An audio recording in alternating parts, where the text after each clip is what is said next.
ஓம் சாந்தி. எல்லோரும் குஷியாக இருக்கிறீங்களா? 16/1/2024 பாப்தாதா சொல்கிறாங்க, இனிமையான குழந்தைகளே, இங்கே நீங்கள் வனவாசத்தில் இருக்கிறீங்க, சீதை மாதிரி. ஸோ ராவணனுடைய சிறையில். சிறையில் இருந்துக்கிட்டு நான் ருசியாக சாப்பிட்ணும், விதவிதமாக ட்ரெஸ்ஸு போடணும் அப்படின்னு யாராவது ஆசைப்படுவாங்களா? அதுவும் எதிரியுடைய சிறையில் இருக்கிறீங்க, அதை புரிஞ்சுக்கணும். இல்லை, அங்கேருந்து நீங்கள் தப்பிச்சு வரணும். உங்களை வலுக்கட்டாயமாக சிறைப்படுத்தி வச்சுருக்கிறான். அப்போ அங்கேருந்து வெளியில் வர்றது தான் உங்களுடைய வைராக்கியமாக இருக்கணுமே தவிர, அங்கேயே நல்ல விதவிதமான உணவையும் நல்ல நல்ல ட்ரெஸ்ஸை போட்டுட்டு ஜாலியாக இருக்கணுன்றது உங்களுடைய எண்ணமாக இருக்கக்கூடாது. அதனால தான் இது சீதை மாதிரி வனவாச வாழ்க்கை வாழுறீங்க. பாண்டவர்கள் வனவாசம் போனாங்க இல்லையா? அப்படி இருக்கிற ராஜ்யத்திலிருந்து துரத்தப்பட்டிருக்கிற மாயினால் அந்த ராஜ்யத்தை மீண்டும் அடைவதற்கான ராஜயோக கல்வியை நான் இப்போ படிச்சுட்டு இருக்கிறேன். அதனால் அந்த கல்வியில் முழு கவனம் கொடுங்க. உங்களுடைய நடத்தையிலும் முழு கவனம் கொடுங்க. ஏன்னா அந்த ராஜகுணம் இப்போ வரணும். அந்த குணத்தை இழந்ததுனால தான் ராவணன் நம்மளுடைய ராஜ்யத்தை அபகரிச்சிட்டான். கேள்வி: ஞான ரத்தினங்கள்னால எப்பவுமே நிரம்பி இருக்கிறதுக்கான வழி என்ன? பாபா சொல்கிறார், தானம் தான் வழி. எந்த அளவுக்கு இந்த ஞான ரத்தினங்களை நீங்கள் மற்றவர்களுக்கு கொடுத்துக்கிட்டே இருக்கிறீங்களோ அந்த அளவுக்கு ஞான ரத்தினங்கள்னால நீங்கள் நிரம்பி இருப்பீங்கன்றார். அதாவது இந்த ஞானத்தை மற்றவர்களுக்கு கொடுத்துக்கிட்டே இருக்கிறது. யார் புத்திசாலிகள் அப்படின்னா, ஞானத்தை கேட்டுட்டு அதை தாரணையும் பண்ணி அதை மற்றவர்களுக்கும் சொல்லிக்கிட்டே இருக்கிறாங்க. சொல்லிக்கிட்டே இருந்தாலே அவங்களுக்கு நல்ல தாரணை ஆகும். அவங்க தான் உண்மையிலே புத்திசாலிகள் அப்படின்னு பாபா சொல்கிறார். ஏன்னா இந்த ஞானம் எந்த அளவுக்கு தாரணை ஆகுதோ அதை பொறுத்து தான் உங்களுக்கு வருமானம் சொர்க்கத்தில். ஆனால் இதுக்கு உங்களுடைய புத்தி தங்க பாத்திரம் மாதிரி இருக்கணுமே தவிர ஓட்ட பாத்திரமாக இருந்துடக்கூடாது. அப்படின்னு என்ன அர்த்தம்? ஏதாவது விகாரம், குறிப்பாக காமம், கவர்ச்சி இதெல்லாம் இருக்கக்கூடாது. இருந்துச்சு அப்படின்னா இந்த ஞானம் தங்காது, ஓடி போயிடும். ஓட்ட வழியாக உங்களால் தாரணை பண்ண முடியாமல் போயிடும். அதனால் ஃபுல் டிசிப்ளினோடு படிங்க, முழு ஒழுக்கத்தோடு படிக்கணும். 5 விகாரத்தில் தூர விலகி இருங்க. கிட்டையே வர விடாதீங்க. விழறது கிடையாது, அது கிட்டையே நெருங்க கூட கூடாது. ரூப் பசந்தாக ஞானியாகவும் யோகியாகவும் இருங்கள் எப்பவுமே. அப்படி இருந்தால்தான் எப்போவுமே ஞான ரத்தினங்களில் நிரம்பி இருப்பீங்க. அப்படி நிரம்பி இருந்தாலே முழு திருப்தியோடு இருப்பீங்க. ஓம் சாந்தி. ஆன்மீக தந்தை பிரம்மா உடைய வாய் மூலமாக ஆன்மீக குழந்தைங்களுக்கு புரிய வைக்கிறார். ஆன்மீக குழந்தைகள் அவங்களுடைய கர்மேந்திரியங்கள் மூலமாக சிவபாபாவுடைய ஞானத்தை கேட்குறாங்க. இது புத்தம் புதியதாக இருக்குதில்ல? கடவுள் இன்னொருத்தர் உடலை பயன்படுத்தி பேசுகிறார்.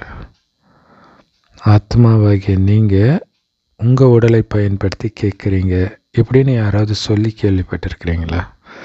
ஏன்னா இங்கே ஆத்மா வேறு உடம்பு வேறுன்றதை ஒரு லைன்லேயும் பாபா ஞாபகப்படுத்துகிறார். அதை புரிஞ்சுக்கணும்.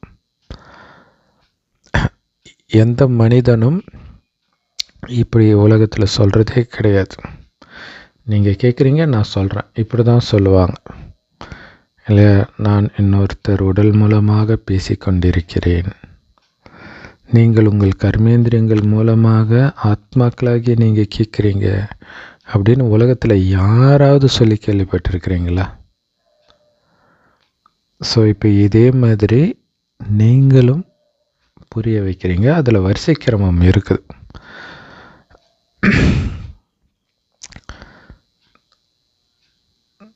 நான் ஒரு பெண் சரீரத்தில் இருக்கும் ஆத்மா அப்படின்னு ஒரு சிஸ்டர் அறிமுகப்படுத்தினாங்க. அவங்களுடைய வாய்ஸ் கொஞ்சம் ஜென்ஸ் வாய்ஸ் மாதிரி இருந்ததுனால பிரதர்னு கூப்பிட்டோம். ஸோ அதுக்கு அவங்க அப்படி சொல்கிறாங்க. ஸோ அப்போ பிரித்து சொல்கிறாங்க பாருங்கள்.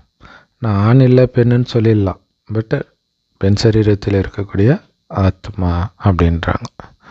ஸோ அப்போ எந்த நேரமும் அந்த உடல்லேருந்து பிரித்து தான் உங்களுடைய மனம் எண்ணத்தையே உருவாக்கணும். ஒரு ஆசிரியர் படிப்பிக்கிறார் அப்படின்னா அந்த மாணவன் உண்மையிலே கவனிக்கிறானா அப்படிங்கிறது அவனுடைய ரெஜிஸ்டர் சொல்லும். ஒழுங்காக வரான்னா, அவனுடைய நடத்தை எப்படி இருக்குது, அவன் எப்படி படிக்கிறான், எல்லாமே தெரிஞ்சிடும் ரெஜிஸ்டரில். ஸோ இங்கே முக்கியமான விஷயமே நம்முடைய படிப்பும் நம்முடைய நடத்தையும் தான். இதில் ரொம்ப கவனம் கொடுக்கணும். ஏன்னா இதை எந்த மனிதனும் நடத்த முடியாது. கடவுளே நடத்துகிறார். கடவுள்கிட்ட மட்டும்தான் இந்த ஞானம் இருக்குது. படைப்பவருடைய ஞானம் இது. உலக சிருஷ்டி சக்கரத்தின் முதல் இடைக்கடை பற்றிய ஞானம் இது. உலகத்தில் எந்த மூலையில் போய் பார்த்தாலும் எந்த மனுஷனுக்கும் இந்த ஞானம் தெரியாது. பழங்கால ரிஷி முனிவர்கள் ரொம்ப ஞானம் வேதங்கள்லாம் கரைச்சி குடித்தவங்க கூட என்ன சொன்னாங்க, எங்களுக்கு படைப்பவரை பற்றியும் தெரியாது, படைப்பை பற்றியும் தெரியாதுன்னு தான் சொன்னாங்க. ஸோ அப்போ அதை படைப்பவராகிய தந்தையே தன்னுடைய அறிமுகத்தை கொடுத்தால்தான் அவரை பற்றியும் அவருடைய படைப்பை பற்றியும் நமக்கு தெரியும். இது முட்களின் காடாக இருக்குது அப்படின்னு எல்லோருமே சொல்கிறாங்க. கண்டிப்பாக காட்டில் தானே தீ பிடிக்கும். காட்டுத்தீன்னு தான் சொல்லுவாங்க, பூந்தோட்டத்தீன்னு சொல்ல மாட்டாங்க. ஏன்னா பூந்தோட்டத்தில் ஒருபொழுதும் தீ பிடிக்காது. ஏன்னா அது பசுமையாக இருக்கும். காடு தான் காஞ்சி போய் கிடக்கும். ஸோ அதுவும் இந்த கலியுக சுடுகாடு காஞ்சி போய் கிடக்குது. நல்ல பசுமையான தோட்டத்தில் தீ பிடிக்காது. காஞ்ச காடு உடனடியாக தீ பிடிச்சிக்கும் அந்த வெயில் காலத்துலலாம். அதனால தான் பாபா சொல்கிறார், இந்த எல்லையற்ற காடு தீப்பிடிக்க போகுது அப்படின்னு என்ன அர்த்தம்? அந்த காடு அழிய போகுது, கலியுக காடு. அப்போ சத்தியுக பூந்தோட்டம் ஸ்தாபனை ஆக போகுது அதே இடத்தில். அதற்காக தான் இந்த காடு அழிக்கப்படுது. உங்களுடைய பூந்தோட்டம், அதாவது சொர்க்கம், மறைமுகமாக இப்போ ஸ்தாபனை ஆகிட்டு இருக்குது.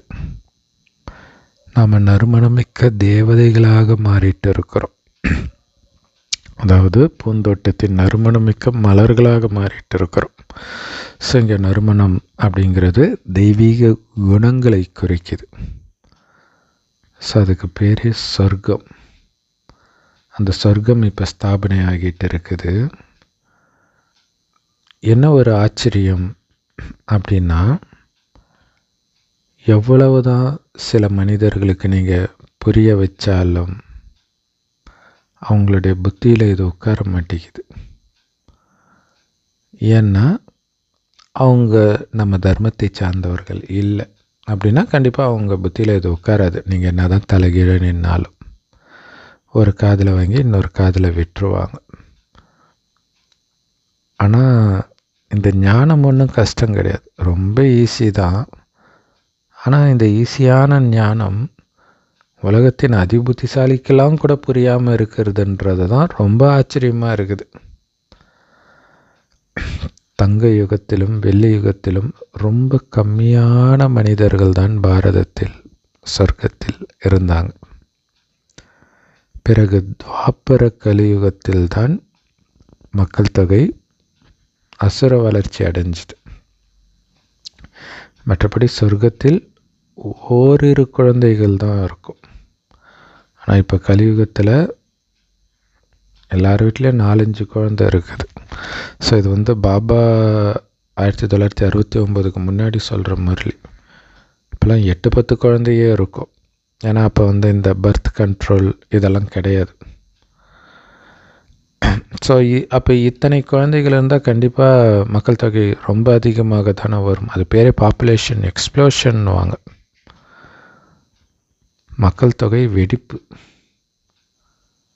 பாரதவாசிகள் இப்போ தங்களை இந்துக்கள்னு சொல்லிக்கிறாங்க. ஆனால் உண்மையிலே அவங்க தேவதை தர்மத்தை சார்ந்தவர்கள். பாரதவாசிகளை தவிர வேற யாருமே தங்களுடைய தர்மத்தை ஒருபொழுதும் மறக்கிறது கிடையாது. பாரதவாசிகள் தான் மறக்கிறாங்க. பாருங்க, இப்போ எத்தனை மனிதர்கள் இருக்கிறாங்க. எல்லோரும் இந்த ஞானத்தை எடுக்க முடியாது. நீங்கள் ஒவ்வொருவரும் உங்களுடைய ஜென்மங்களை பற்றி புரிஞ்சிக்க முடியும். யாரும் முழுசாக 84 பிறவி எடுத்திருக்கிறாங்களோ அவங்க கண்டிப்பாக மிக பழைய பக்தர்களாகத்தான் இருப்பாங்க. அப்போ நம்ம புரிஞ்சிக்கலாம் அவங்க எந்த அளவுக்கு பக்தி பண்ணியிருப்பாங்க அப்படின்னு. ஏன்னா நீங்கள் கம்மியான பக்தி பண்ணியிருந்தால் ஞானமும் ரொம்ப கம்மியாக தான் எடுப்பீங்க. இந்த ஞானத்தை மற்றவர்களுக்கும் ரொம்ப கம்மியானவர்களுக்கு தான் சொல்லுவீங்க. அப்போ புரிஞ்சுக்கலாம் நீங்கள் கம்மியான பக்தி பண்ணியிருக்கிறீங்க, அதனால் கம்மியான பிறவி தான் சொர்க்கத்தில் எடுப்பீங்க. அதிக பக்தி பண்ணியிருந்தீங்கன்னு வச்சுக்கோங்களேன், நிறைய ஞானம் எடுப்பீங்க. இந்த ஞானத்தை நிறைய பேருக்கு சொல்லவும் செய்வீங்க. அப்படின்னா என்ன அர்த்தம்? சொர்க்கத்திலும் ஆரம்பத்திலிருந்தே நிறைய பிறவியும் எடுப்போம். அந்தளவுக்கு நீங்கள் ஞானம் எடுக்கலைன்னா உங்களால் நிறைய பேருக்கு அந்தளவுக்கு சொல்லவும் முடியாது. ஸோ அப்போ உங்களுக்கு பலனும் ரொம்ப கம்மியாக தான் கிடைக்கிது. ஏன்னா எல்லாத்துக்கும் கணக்கு இருக்குது இல்லை. ஒரு பாபா குழந்தை கணக்கு எடுத்தாராம். இஸ்லாம் மதத்தை சார்ந்தவர்கள் எத்தனை பிறவி எடுத்தார்கள், புத்த மதத்தை சார்ந்தவர்கள் எத்தனை பிறவி எடுத்திருப்பாங்க அப்படின்னு கணக்கெடுத்து பாபாவுக்கு அனுப்புனாராம். ஏன்னா புத்தர் கூட ஒரு தர்மத்தை ஸ்தாபனை செய்தவர். அவர் வருவதற்கு முன்பு புத்த மதத்தை சார்ந்த யாரும் கிடையாது. புத்தருடைய ஆத்மா கௌதம சித்தார்த்தர் உடலுக்குள்ளே பிரவேசமாகி புத்த மதத்தை ஸ்தாபனை செய்து பிறகு அங்கிருந்து அது வளர்ச்சி அடையுது. அப்போ புத்த மதத்தை பொறுத்த வரைக்கும் புத்தர் தான் பிரஜாபிதா, நமக்கு பிரம்மா மாதிரி. அப்போ அந்த ஒருவரிலிருந்து அவர் சொன்ன ஞானத்திலிருந்து இன்றைக்கி எவ்வளோ வளர்ச்சி, உலகம் ஃபுல்லாக புத்த மதம் இருக்குது. பாபா சொல்கிறார், நீங்கள் அவங்களாம் தர்மத்தை ஸ்தாபனை செஞ்சாங்க, யாரும் சொர்க்கத்துக்கு வரலை, சொர்க்கத்தை ஸ்தாபனை பண்ணல. நீங்கள் தான் அந்த புது உலகத்தை ஸ்தாபனை செய்கிறீங்க. அந்த புது உலகத்தின் மகாராஜாவாக நீங்கள் ஆகணும். ஸோ அப்படி ஆகிறதுக்காகத்தான் இப்போ நீங்கள் வனவாச வாழ்க்கை வாழ்ந்துட்டு இருக்கிறீங்க. இல்லை, இந்த 5 விகாரங்களை தொடவே மாட்டேன் அப்படின்னு கடுமையான பக்தியம் இருக்கிறீங்க.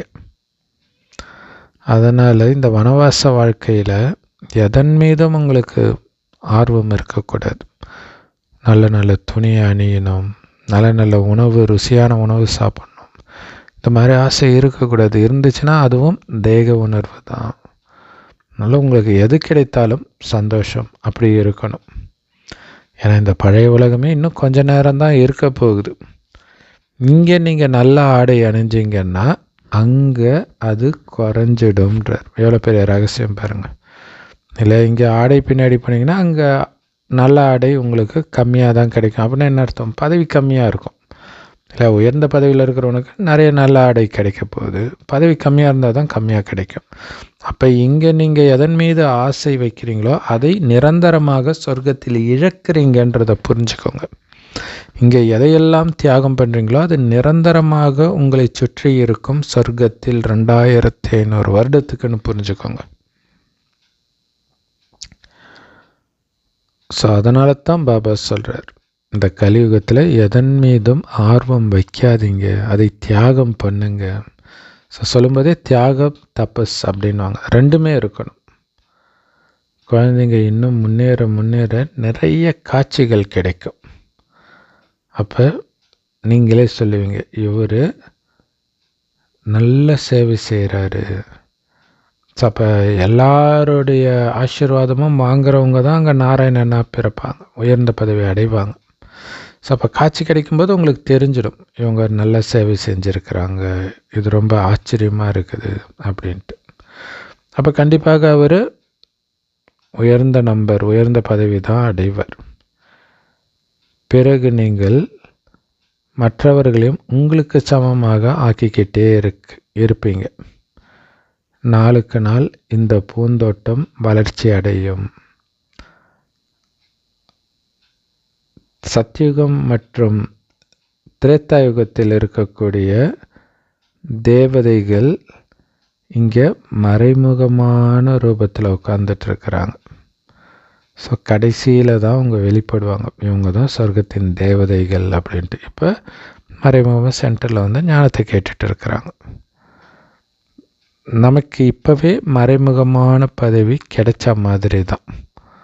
முயற்சி பண்ணும்போது நமக்கு தெரியும்ல என்ன பதவி அடைவோம் அப்படின்ட்டு. பாபா சொல்கிறார், இந்த மரண உலகத்தில் நீங்கள் படிக்கிறதே அமரலோகத்தில் உயர்ந்த பதவியை அடைவதற்காக. அமரலோகன்றது சத்யுக சொர்க்கம், மரணலோகன்றது கலியுக நரகம். ஸோ இந்த மாதிரி ஒரு படிப்பை உலகத்தில் எங்கேயாவது கேள்விப்பட்டிருக்கிறீங்களா? அடுத்த யுகத்துக்காக இப்போ படிக்கிறது. ஸோ இந்த பழைய உலகத்தில் எவ்வளோ படிக்கிறீங்க, இதோடைய பலனை புது உலகத்தில் போய் பதவியாக அடையிறீங்க அப்படிங்கிறது எவ்வளோ ஆச்சரியம் அளிக்கக்கூடிய விஷயம். ஸோ இப்போ தான் எல்லா விதமான தட்டுப்பாடும் வரும். உணவுக்கு தட்டுப்பாடு, தண்ணிக்கு தட்டுப்பாடு, அப்புறம் தடைகள் வேறு வரும். இதையெல்லாம் மீறி நீங்கள் எந்த அளவுக்கு பாபா நினைவில் இருக்கிறீங்களோ, இந்த ஞானத்தை தாரணை பண்ணுறீங்களோ, அதை பொறுத்து தான் புது உலகத்தில் உங்களுடைய பதவி நிர்ணயிக்கப்படும். அது மட்டும் கிடையாது, இப்போ உங்களுக்கு அமரலோகத்தை ஸ்தாபனை செய்ய வைப்பவரும் மரணலோகத்தை அழிப்பவரும் யாரோ அவர்தான் இந்த ஞானத்தை உங்களுக்கு சொல்லி கொடுத்துட்டு இருக்கிறார். அந்த நிச்சய புத்தி இருக்கணும். ஸோ அப்போ அந்த கடவுளே வந்து ஞானத்தை சொல்லி கொடுக்குறாருன்னா இதை விட மங்களகரமான யுகம் இருக்க முடியுமா? ஆனால் அப்படிப்பட்ட மங்களகரமான இந்த சங்கம் யுகமோ ரொம்ப ரொம்ப ரொம்ப சின்னதாக இருக்குது, வெறும் 100 வருஷம். ஆனால் இந்த யுகத்தில் தான் தந்தை வந்து உங்களுக்கு ஞானத்தை கற்றுக் கொடுக்கிறார். அவர் வந்தோடனே படிப்பு ஸ்டார்ட் ஆகிடுது. அதனால தான் பாபா சொல்கிறாரு, சிவனுடைய பிறந்த நாள் கீதைக்கும் பிறந்த நாள்னு எழுதி போடுங்கன்ற. ஏன்னா மனிதர்களுக்கு தெரியாது சிவன்தான் கீதையின் கடவுள் அப்படின்னு தெரியாது. அவங்க ஸ்ரீ கிருஷ்ணர் தான் கீதையின் கடவுள்னு இப்போ வரைக்கும் புரிஞ்சுக்கிறாங்க. ஆனால் குறைஞ்சபட்சம் யாராவது இதை புரிஞ்சிக்கிட்டு மற்றவர்களுக்கு புரிய வைக்கணும்.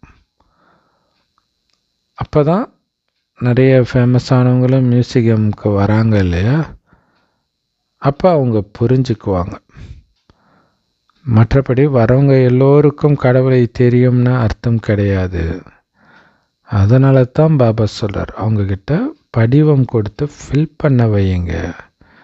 அப்போ அதாவது ஞானத்தை கொடுத்த பிறகு ஃபார்மை கொடுத்து ஃபில் பண்ண வைக்கும் பொழுது தான் நீங்கள் சொன்னது எந்த அளவுக்கு அவங்களுடைய புத்தியில் இறங்கி இருக்குது, அல்லது எதுவுமே அவங்க புத்தியில் இறங்கலையா அப்படிங்கிறத உங்களால் புரிஞ்சிக்க முடியும்.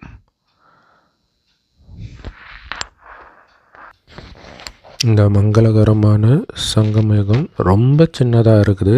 அதனால் ஒரு வினாடி கூட வீணாக்காமல் பாபா வந்த உடனே படிப்பை ஸ்டார்ட் பண்ணிடுறாரு. அதனால தான் பாபா சொல்கிறாரு, சிவனுடைய பிறந்த நாள் கீதையின் பிறந்த நாளும் கூடன்னு எழுதுங்க அப்படின்னு சொல்கிறார். ஏன்னா சிவன் பிறந்த உடனே கீதையும் பிறந்துடுது. அவர் வாய் வழியாக வர ஞானம் தான் உண்மையான கீதை அப்படிங்கிற விஷயம் மனிதர்களுக்கு யாருக்குமே தெரியல. சிவனை பற்றியே தெரியல, கீதை சொன்னது அவர் தான்ட்டு. அதனால தான் கிருஷ்ணருடைய பேரை போட்டாங்க. பாபா சொல்கிறாரு, யாராவது இதை வந்து புரிஞ்சுக்கணும். நிறைய பெரிய பெரிய மனிதர்கள் வந்து வராங்க, மியூசியம் பார்க்க வராங்க. அப்போ நீங்கள் புரிய வச்சா தானே அவங்களுக்கு புரியும். அவங்களுக்கு அப்பாவை பற்றியே தெரியாது. அவங்க எனக்கு சிவன்னா ரொம்ப பிடிக்கும்னுவாங்க, ஏதோ சொல்லுவாங்க. ஆனால் உண்மையிலே கடவுளை பற்றி தெரியுமானா தெரியாது. அதனால தான் பாபா சொல்கிறார், நீங்கள் வந்து அவங்கள ஃபார்ம் ஃபில் பண்ண வச்சிங்கன்னா அதில் கேள்வியெல்லாம் கேட்டிருப்போம் இல்லையா, கீதையின் பகவான் யார், இது மாதிரி நிறைய கேள்வி. அதாவது நம்ம புரிய வச்சுட்டு அப்புறம் கேட்போம். அப்போ தான் அவங்க வந்து நீங்கள் புரிய வச்சதில் உண்மையிலே ஏதாவது புரிஞ்சுக்கிட்டாங்களா இல்லையான்றது தெரியும் ஃபார்ம் ஃபில் பண்ணும்போது தான். அப்படி இல்லைன்னா அவங்களுக்கு என்ன தெரியும் நீங்கள் நம்புவீங்க.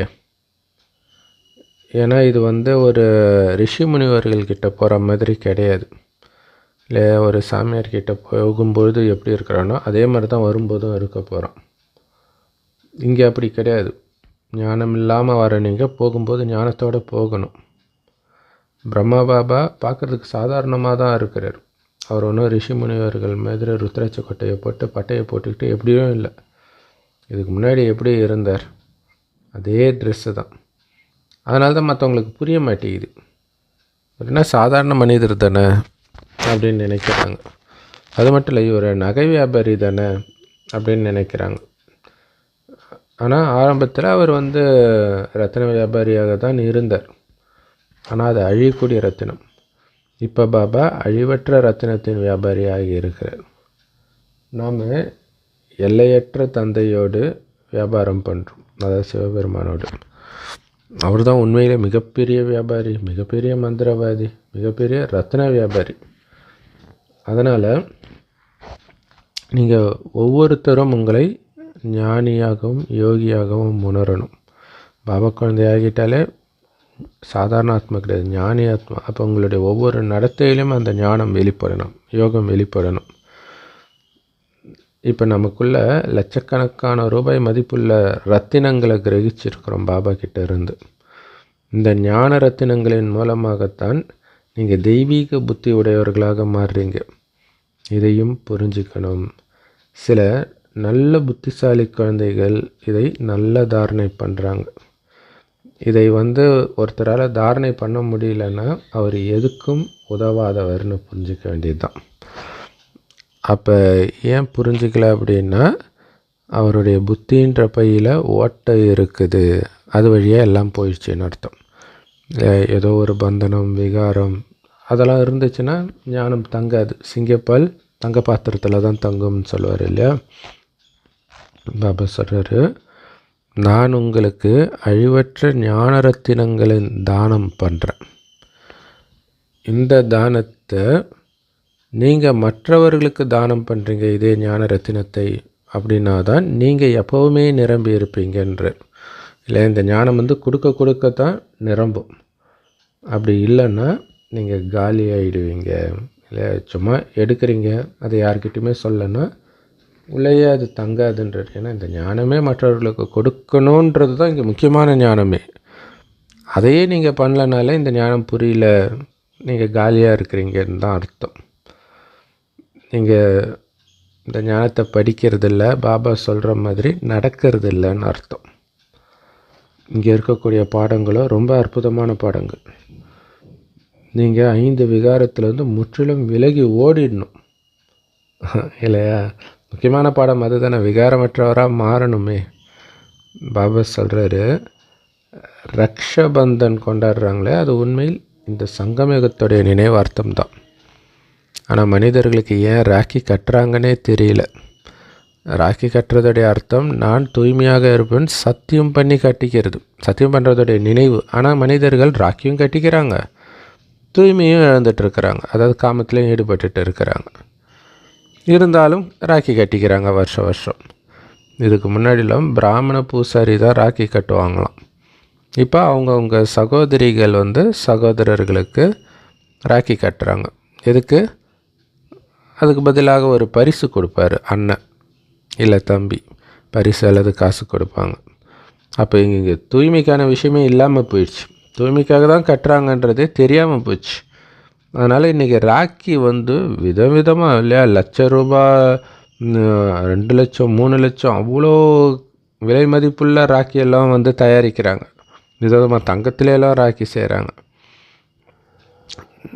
உண்மையிலே தீபாவளி, தசரா இது எல்லாமே இந்த சங்கமயுகத்தின் விசேஷம்தான். நமக்கு ஒவ்வொரு நாளும் விசேஷம்தான். ஒவ்வொரு நாளும் தீபாவளி தான், ஒவ்வொரு நாளும் ராக்கி தான்.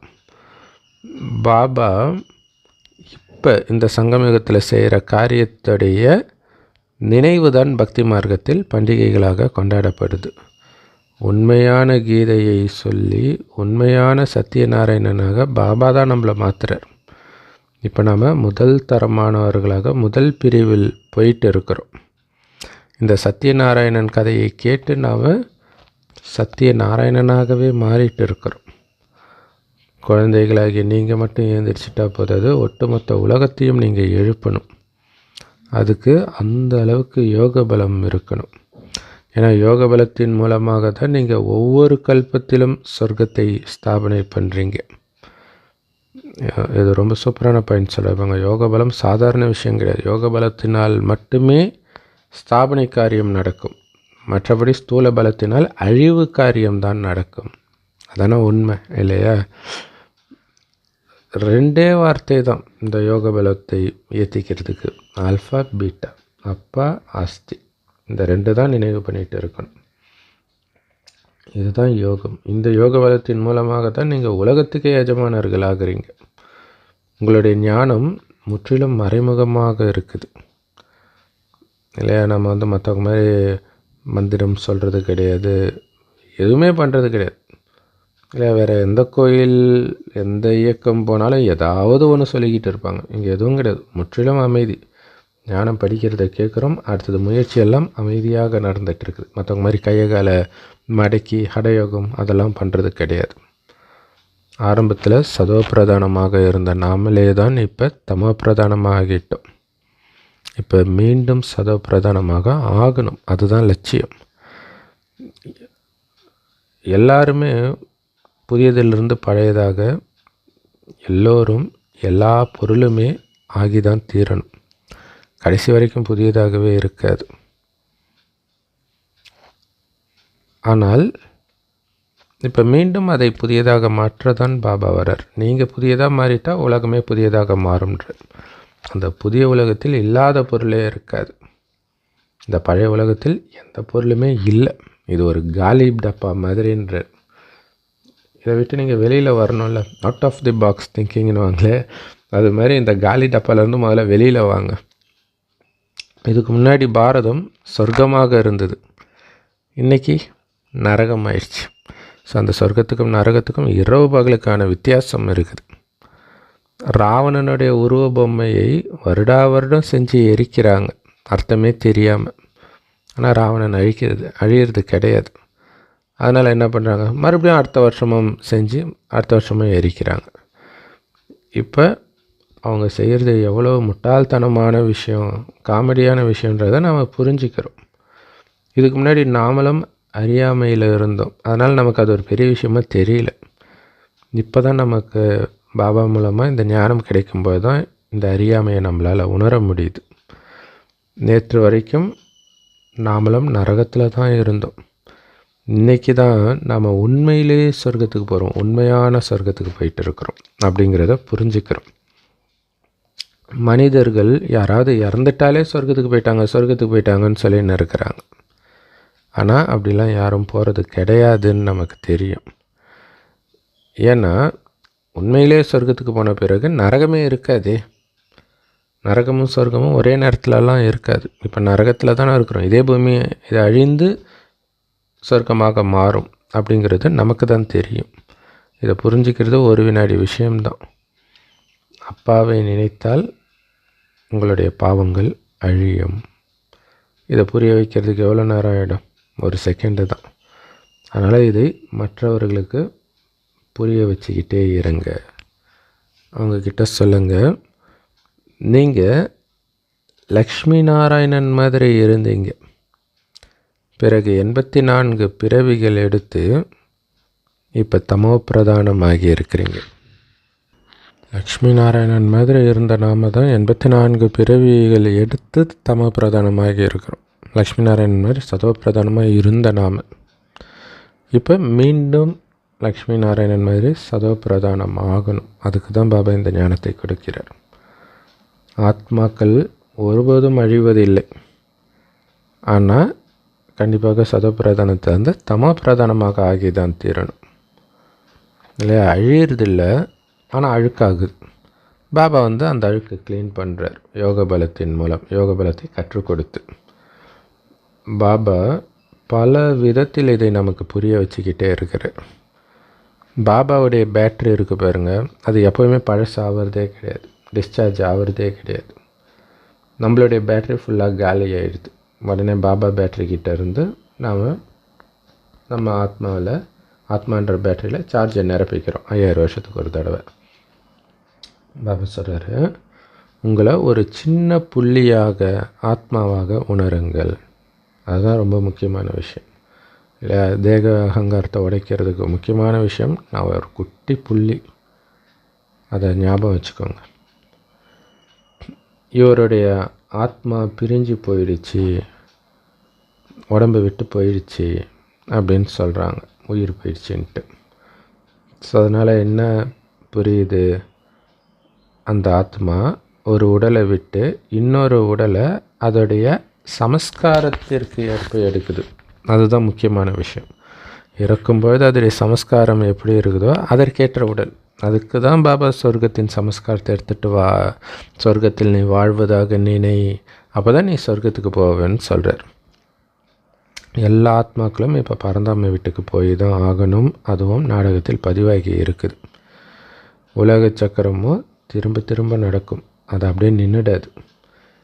இறுதியில் மனிதர்கள் வந்து மக்கள் தொகையை கணக்கெடுத்து சொல்கிறாங்க, இத்தனை மனிதர்கள் இருக்கிறாங்க உலகத்தில்னு. ஏன் இத்தனை ஆத்மாக்கள் இருக்கிறாங்கன்னு சொல்கிறது கிடையாது. ஏன்னா ஆத்மாக்களுடைய கணக்கு எடுக்க முடியாது. அவங்களுக்கு நிறைய பேயை சுற்றிட்டு இருக்கும். இவங்க கணக்கு எடுக்கிறதுக்குள்ளே நிறைய ஆத்மா இறந்துருக்கும், நிறைய ஆத்மா பிறந்திருக்கும். பாபா சொல்கிறாரு, குழந்தைகளாகிய நீங்கள் என்னை எந்த அளவுக்கு மறந்துட்டீங்க தெரியுமா அப்படின்னு கேட்குறார். அதனால தானே இவ்வளோ கஷ்டப்பட்டு ஞாபகப்படுத்த வேண்டியதாக இருக்குது. யோசிச்சுப்பாங்க, 5000 வருஷம் முன்னாடி 5000 வருஷத்துக்கு தேவையான அத்தனையும் கொடுத்த அப்பாவை நம்ம மறந்துட்டோம். அவரை பற்றிய அறிமுகத்தை கொடுக்கறதுக்குள்ளே நம்ம எவ்வளோ மண்டையை உடச்சிக்கிறோம் இல்லையா? அவங்க அப்பாவை அவங்களுக்கு ஞாபகப்படுத்துறது அவ்வளோ கஷ்டமாக இருக்குது. ஸோ பிறகு தான் பாபாவே வந்து அவருடைய அறிமுகத்தை கொடுத்து எல்லோருக்கும் நன்மை செய்ய வேண்டியதாக இருக்குது. ஏன்னா அவரைத்தானே கூப்பிட்றாங்க எல்லாரும். அப்பாவை மறந்துட்டீங்க குழந்தைகளே, ஆனால் உங்களை ஒருபொழுதும் நான் மறப்பதில்லைன்றார். நான் உன்னை விட்டு விலகுவதும் இல்லைன்ட்டு பைபிளில் வருமே, அந்த மாதிரி உன்னை கைவிடுவதும் இல்லை, உன்னை விட்டு விலகுவதும் இல்லைன்ற மாதிரி இல்லை. அனைத்தையும் இழந்து நிர்கதியாக நிற்கும்போது டபக்குன்னு வந்து நம்ம கையை பிடிக்கிறார். அழுக்கானவர்களை தூய்மையாக்கிறதுக்கு தான் பாபா வரார். பிரம்மா பாபா வந்து கௌமுக், அதாவது பசுவின் வாய். அதனால் எருதின் விஷயம்லாம் கிடையாது. அங்கே வந்து எருது நந்தியை காட்டிட்டாங்க சிவனுடைய வாகனமாக. இந்த பிரம்மா தான் பாக்கியசாலி ரதம், கடவுளே வரக்கூடிய ஒரு ரதமாக அவருடைய உடல் அமைஞ்சிருக்குது. பாபா குழந்தைங்களுக்கு சொல்கிறார், குழந்தைகளே எப்போவும் நீங்கள் என்ன தெரியுமா ஞாபகம் வச்சுக்கணும் உறுதியாக, சிவபாபா எனக்கு அலங்காரம் பண்ணிகிட்டு இருக்கிறாரு. இது சாதாரண விஷயமா, கடவுளே வந்து எனக்கு அலங்காரம் பண்ணிகிட்ருக்கிறார் ஞானத்தினாலும் யோகத்தினாலும். இது பிறகு ஸ்தூல அலங்காரத்தை எல்லாம் உங்களுக்கு பெற்றுக் கொடுக்கும் அடுத்த 5000 வருஷத்துக்குமே. ஸோ அப்படிப்பட்ட சிவத்தந்தையை நினைவு செய்கிறதுல தான் நன்மை.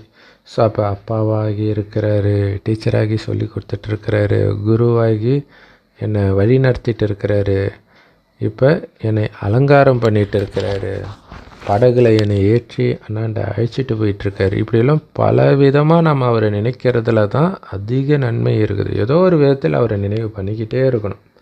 என்னை அழைச்சிட்டு போகிறதுக்காகவே வந்திருக்கிறாரு. பாபா பிரம்மா மூலமாக நமக்கு இந்த ஞானம் சொல்லி கொடுக்கிறார். ஆனாலும் நீங்கள் இந்த பிரம்மாவை நினைக்கக்கூடாது. ஏன்னா சத்குரு ஒரே ஒரு சிவத்தந்தை தான், அவரை தான் நினைக்கணும். அவர்கிட்ட தான் நீங்கள் சரண்டர் ஆகணும். ஏன்னா இந்த பிரம்மா பாபாவே அவர்கிட்ட தான் சரண்டர் ஆகியிருக்கிறார். பாபா சொல்கிறாரு, நிரந்தரமாக என் ஒருவனை மட்டும் நினைவு செய்யுங்க. குழந்தைகளாகி நீங்கள் மலர்களின் உலகத்திற்கு, மலர்களின் தங்க உலகத்துக்கு போகிறீங்க இல்லையா? அங்கே ஸ்தூல மலரை மட்டும் சொல்லலை, மனிதர்களின் குணமே மலர் மாதிரி இருக்கும். அந்த இடத்துக்கு போகிறீங்க அப்படின்னா ஏன் இன்னும் முள்ளோடு பற்று வைக்கிறீங்க? கலியுகத்தின் குணத்தோடு, கலியுகத்தின் விஷயங்களோடு ஏன் பற்று வைக்கிறீங்க? அது எல்லாமே முள், மனிதர்களே முள் மாதிரி குத்திட்டு இருக்கிறாங்க. மலர்களின் தோட்டத்துக்கு போகணும்னா மலர்களை பற்றி தானே நீங்கள் சிந்தனை பண்ணிகிட்டு இருக்கணும். அதாவது தெய்வீக குணங்களைத்தானே சிந்தனை பண்ணிகிட்டு இருக்கணும். 63 பிறவிகளாக நீங்கள் பக்தி மார்க்கத்தின் வேதங்களை படிச்சிங்க, பக்தி செஞ்சீங்க. ஆரம்பத்தில் ஒரு சிவத்தந்தையுடைய பக்தியை தான் பண்ணீங்க.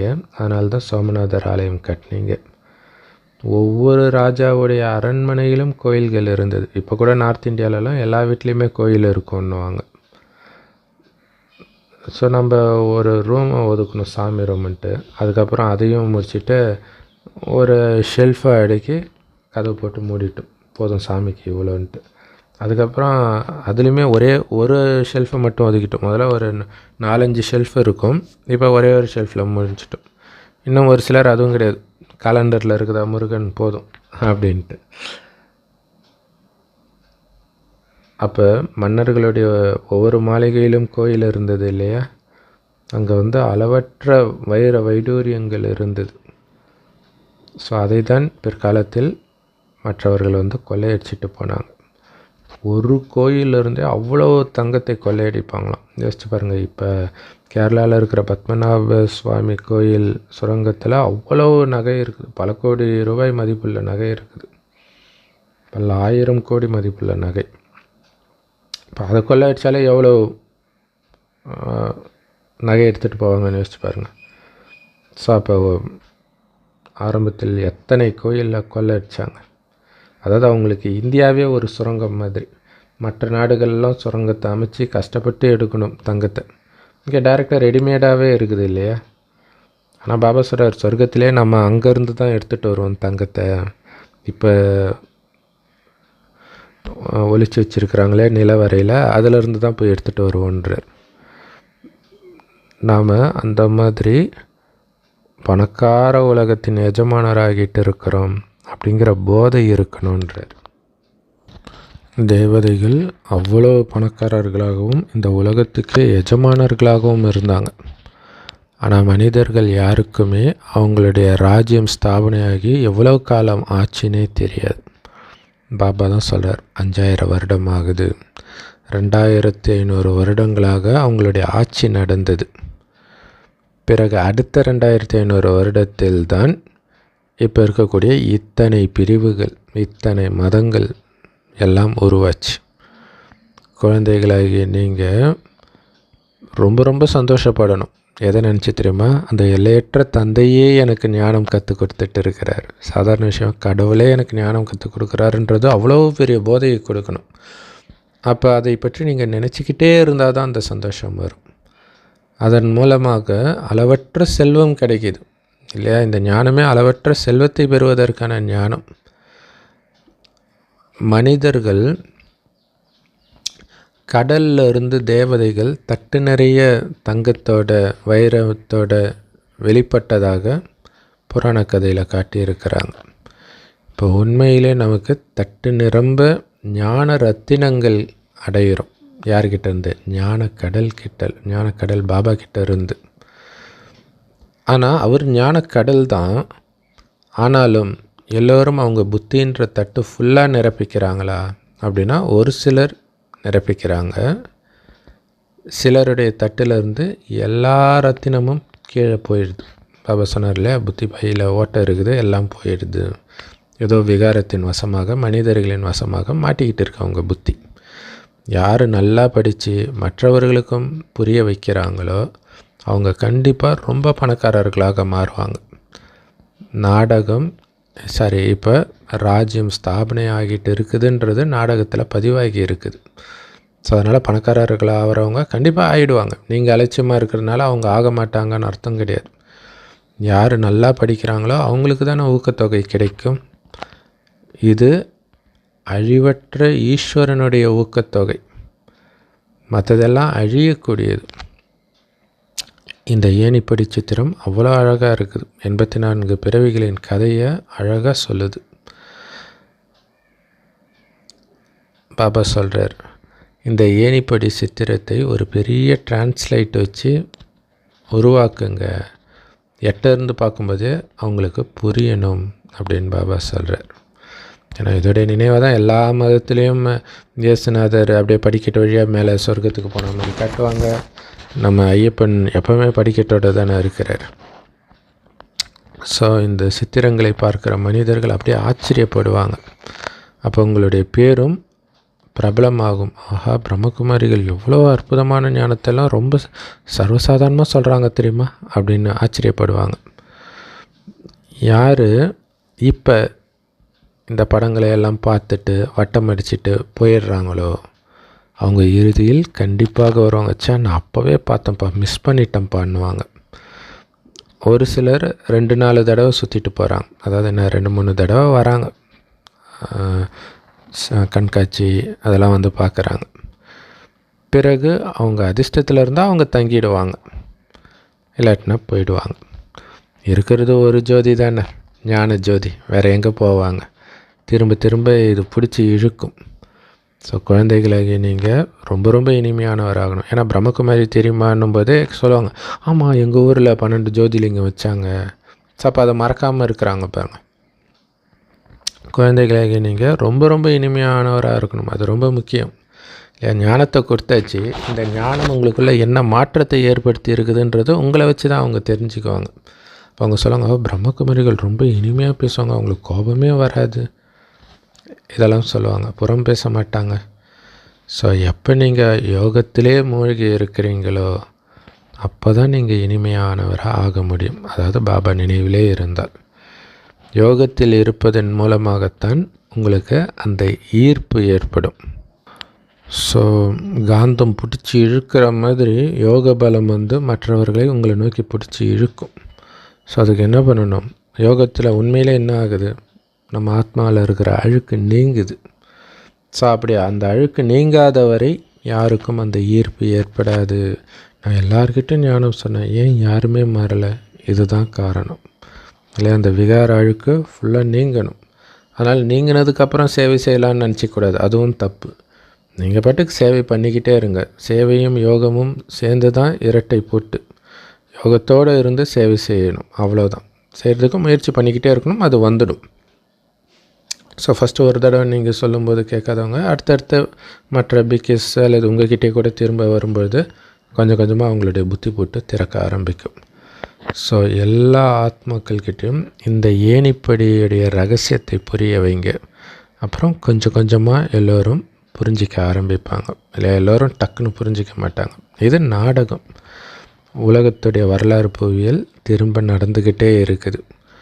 யார் இதை உங்களுக்கு புரிய வைக்கிறாரோ அவரை நீங்கள் கண்டிப்பாக நினைவு பண்ணணும். ஆனால் மனிதர்கள் அப்படிப்பட்ட தந்தையை எங்கும் நிறைந்தவர்னு சொல்லிட்டாங்க. உண்மையிலே மாயா தான் எங்கும் நிறைந்தவளாக இருக்கிறா. இங்கே பாபாவோடு நீங்கள் இருக்கிறீங்க. ஒரு வினாடியில் பாபா வந்துடுறார். நீங்கள் நினச்ச மாத்திரத்தில் உங்கள் பக்கத்தில் நான் இருக்கிறேன்றார். அதனால் பிரம்மா உடலில் வந்து சிவபாபா பேசிகிட்டு இருக்கிறாருன்றது சதா உங்களுக்கு ஞாபகம் இருக்கணும். பிரம்மா உடலில் பாபா இருக்கிறார்.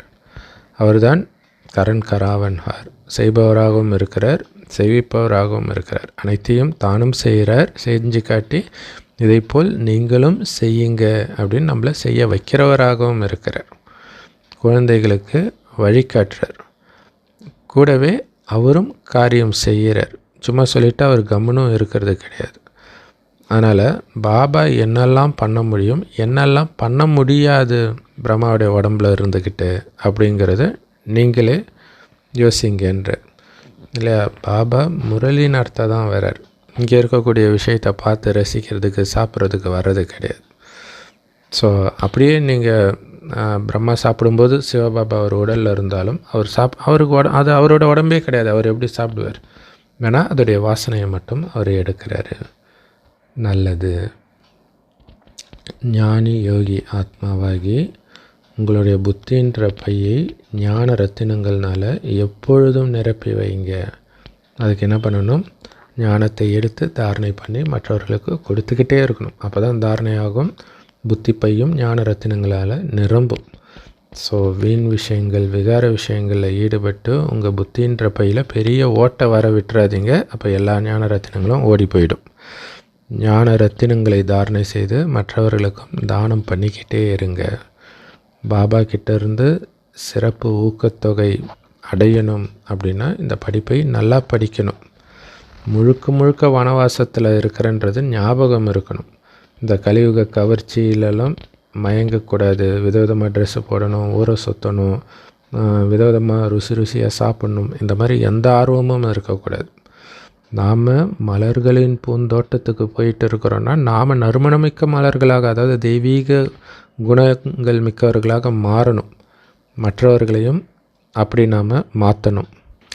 வரதானம்: பிரச்சனைகள் என்ற மேகங்களை கண்டு பயப்படுவதற்கு பதிலாக அதை ஒரு வினாடியில் கடந்து செல்லும் வெற்றி சொரூபமானவர் ஆகுங்கள். அதுக்கு விளக்கம்: சில குழந்தைங்க சாஸ்திரத்தை உருவாக்குறவங்க மாதிரி விதவிதமாக கதையை உருவாக்குறாங்களாம். ஸோ அதை பார்த்தோன்னே பாப்தாதாவுக்கு சிரிப்பு வருது. ஆனால் மற்றவர்கள் அதில் அப்படியே ரொம்ப ஈர்க்கப்படுறாங்க.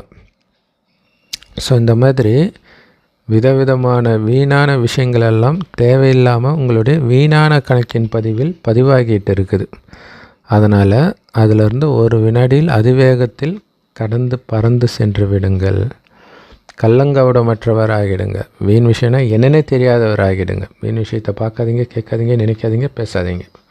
பாபாவை மட்டும் பாருங்கள், விஷயங்களை பார்க்காதீங்க. ஏன்னா இந்த மாதிரி சூழ்நிலைகள் மேகம் மாதிரி, அதில் போய் சிக்கிக்கக்கூடாது. அதுக்கும் மேலே ஒரு வினாடியில் கடந்து போயிடணும், அதாவது பறந்து போயிடணும். பாபா சொல்கிறார்ல, ஏரோப்ளேனில் போயிட்டு இருக்கிறவங்கள கீழே இருக்கிற மேகம் பார்க்க ஜாலியாக இருக்கும், கொஞ்ச நேரத்தில் கண்டிப்பாக மேகம் கலைஞ்சிடும் அப்படின்னு நம்பிக்கையோடு நீங்கள் மேலேயே இருங்க பாபா கூட அப்படிங்கிறார். ஸோ அப்போ தான் நீங்கள் வெற்றி சொரூபமானவர் ஆக முடியும். ஸ்லோகனில் பாபா சொல்கிறாரு, எந்த பிரச்சனையை பற்றி இது ஏன் நடந்துச்சு, எப்படி நடந்துச்சு அப்படின்னு கேள்விக்குரிய ஆரம்பிச்சிட்டாலே வீண் கணக்கை ஆரம்பிச்சிட்டிங்கன்னு புரிஞ்சுக்கோங்கன்றார். கேள்விக்குறி தான் வீண் விஷயங்களின் பிள்ளையார் சுழின்னு புரிஞ்சுக்கணும். ஸோ அதனால் கேள்வியில் எல்லாம் நாடகத்தில் பதிவாயிருக்கு, கரெக்டாக தான் இருக்குது. நம்ம அதை பார்க்காம பாபா நினைவிலிருந்து உலகத்துக்கு சக்தி கொடுக்கணும். ஸோ அதை பற்றி தான் அவ்வியக்த பயிற்சி.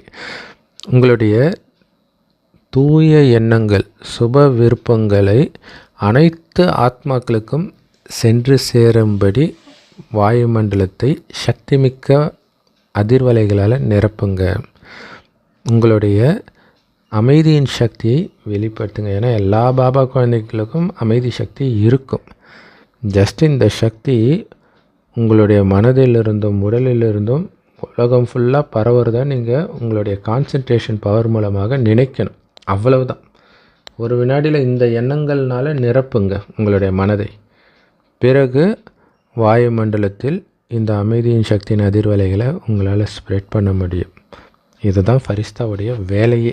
ஸோ டபுள் 8 ஃபரிஸ்தா நிலை அடையிறதுக்கு இதுவும் ஒரு யுக்தி. Om Shanti. Love you Bapdada. Thank you Bapdada. குஷியாக இருங்க, குளிர்ச்சியாக இருங்க.